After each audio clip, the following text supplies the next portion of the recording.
Hello again. What did I hear? I know. I heard Al Sharpton.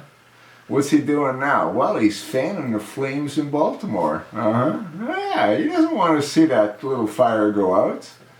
Yeah, they got it right in Baltimore. They got it wrong in Ferguson. They got it wrong in New York. But they got it right in Baltimore.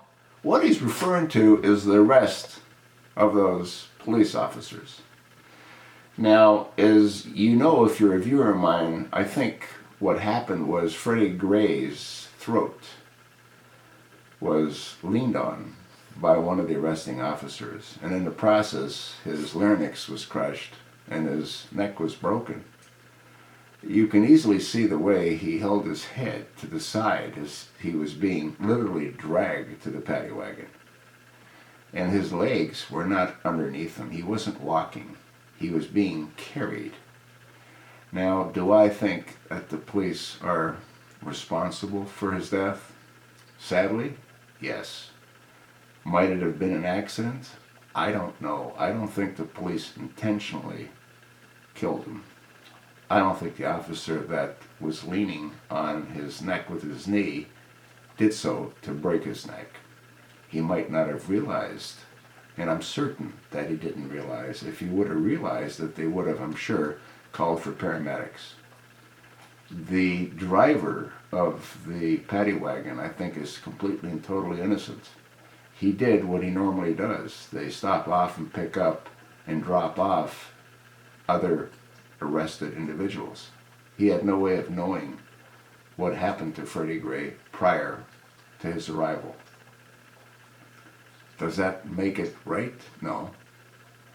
The police should have come forward, and they should still come forward and tell the American people what actually happened. They know they were there. You weren't there. I wasn't there. Fortunately, there were some bystanders that had their cell phones, and they were recording the event. So that video will show which officer was leaning with his knee on Freddie Gray's neck. I don't know why that hasn't been revealed.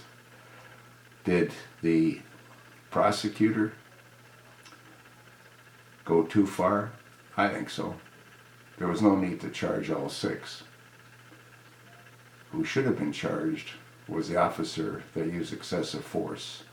It shouldn't have been a murder charge, because I don't believe that he was aware or she was aware that what they did caused the kinds of injuries that were caused to Freddie Gray. But I am convinced that that's what happened. And it amazes me that the government is choosing to prosecute all six police officers. We'll see how it all unfolds. Once again, I have no doubt as to what I saw in those videos, and there's no way that Freddie Gray was able to walk on his own.